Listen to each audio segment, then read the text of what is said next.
Նախագահներ Թրամփի եւ Զելենսկու երեկվա հեռախոսազրույցից մեկ օր անց Եվրոպական միության առաջնորդներն այսօր հանդիպում են Բրյուսելում քննարկելու իրենց պաշտպանական ռազմավարությունն ու Ուկրաինային հավելյալ ռազմամթերք տրամադրելու հարցը, որպեսզի այն դիմակայի Ռուսաստանի սանձազերծած եւ արդեն ավելի քան 3 տարի ընթացող պատերազմին։ Միաժամանակ Լոնդոնում անցկացվում է Ուկրաինային աջակցող երկրների պաշտպանության նախարարների դռնփակ հանդիպումը։ Սա Մեծ Բրիտանիայի եւ Ֆրանսիայի նախաձեռնությունն է, որը նպատակ ունի խաղաղապահներ տեղակայել Ուկրաինայում խաղաղության համաձայնագիր կնքելուց հետո։ Բրյուսելյան հանդիպումից առաջ ԵՄ արտաքին գործերի եւ անվտանգության քաղաքականության հարցերով բարձր ներկայացուցիչ Կայա Կալասը հայտարարեց, եթե Ուկրաինան ուժեղ լինի, ապա կկարողանա ուժի դիրքերից բանակցել։ Նա ԵՄ առաջնորդներին կոչ արեց 5 միլիարդ եվրո հատկացնել, որը հարկավոր է Ուկրաինային 2 միլիոն հրետանու արկ ձեռք բերելու համար, որի կարիքն Ուկրաինան ունի այս պահին։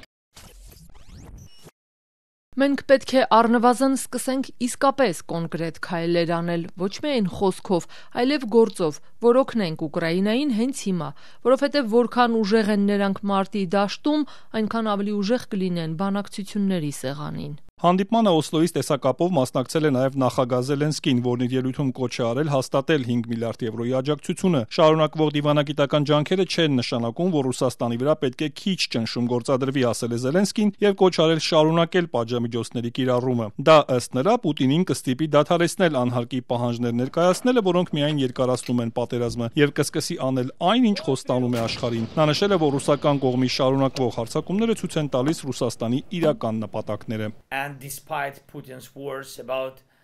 allegedly Չնայած Պուտինի խոսքերին, թե իբր պատրաստ է դադարեցնել հարձակումները, ոչինչ չի փոխվել։ Պատժամիջոցները շատ ու շատ անհրաժեշտ են։ Դրանք պետք է ուժի մեջ մնան այնքան, քանի դեռ Ռուսաստանը դուրս չի եկել մեր հողից եւ ամբողջությամբ չի փոխհատուցել իր ագրեսիայի պատճառած վնասը։ Մեծ Բրիտանիայի վարչապետ Քիր Ստարմերն իր հերթին հայտարարել է. «Կարևոր է, որ Բրիտանիան եւ Ուկրաինայի մյուս աջակիցները կարողանան անմիջապես քայլեր ձեռնարկել Ուկրաինային անվտանգության երաշխիքներ տալու հարցում, եթե Ռուսաստանի եւ Ուկրաինայի միջև խաղաղ համաձայնագիր կնքվի»։ Մենք աշխատում ենք տեմպով, քանի որ չգիտենք, արդյոք գործարք կլինի թե ոչ։ Ես իհարկե հույս ունեմ, որ կլինի, բայց եթե գործարք լինի, իսկապես կարևոր է, որ մենք կարողանանք անմիջապես արձագանքել։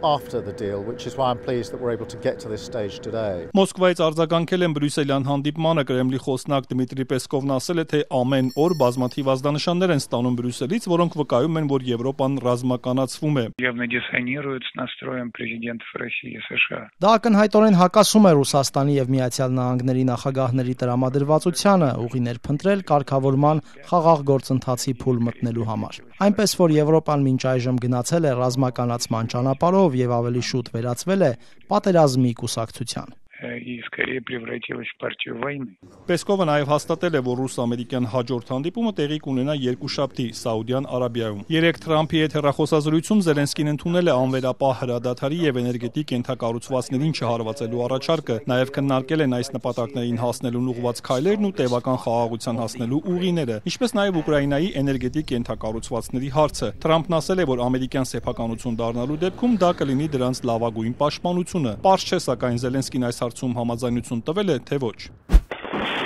Այս ընթացքում ռազմաճակատում իրադրությունը շարունակում է լարված մնալ։ Ուկրաինան անօդաչուներով հարվածել է Էնգելսի ռազմական օդանավակայանին։ Ռուսական կողմն էլ հարվածել է ուկրաինական Կիրովոգրադին, որտեղ 8 մարդ է տուժել։ Դոնեցկում 1 մարդ է սպանվել, հարձակման է ենթարկվել նաև Կրոպիվնիցկի քաղաքը, որը ըստ տեղական իշխանությունների անօդաչուներով ամենազանգվածային հարձակումն է քաղաքի վրա պատերազմի սկսվելուց ի վեր։